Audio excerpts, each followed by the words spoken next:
So, Singapore, being a coastal city, faces many vulnerabilities when it comes to climate change.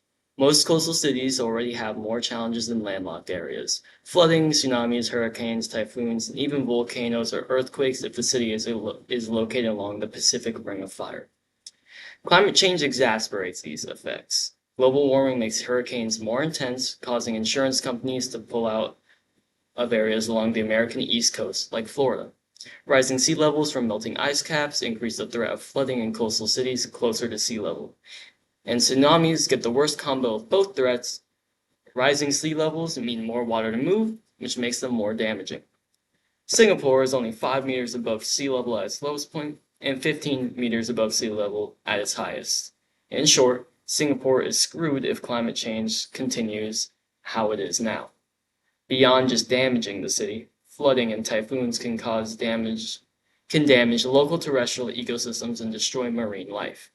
Increasing temperatures may also damage biodiversity as fauna and flora could die or emigrate to other areas, as we see in places like coral reefs with coral bleaching, or like in the Indies where animals on the mountains move higher up.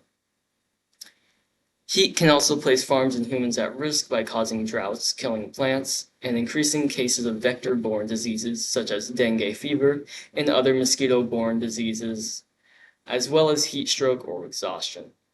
Now, if Singapore were to continue as it is now, the 2030 plan can help keep it relatively resilient against climate issues. However, Singapore's fate lies not in its hands, but the world's. The world has the most significant impact on global climate change. If the rest of the world continues business as usual, Singapore and many other coastal cities would suffer all of the aforementioned disasters and issues. Thankfully, that won't happen, hopefully, and that's partially thanks to Singapore's cultural obsession with staying clean, green, and climate friendly. Since Singapore's independence, it has always worked towards a greener future. The first Prime Minister, after all, began the citywide trend of being climate friendly, hence Singapore's constant innovations in carbon neutrality.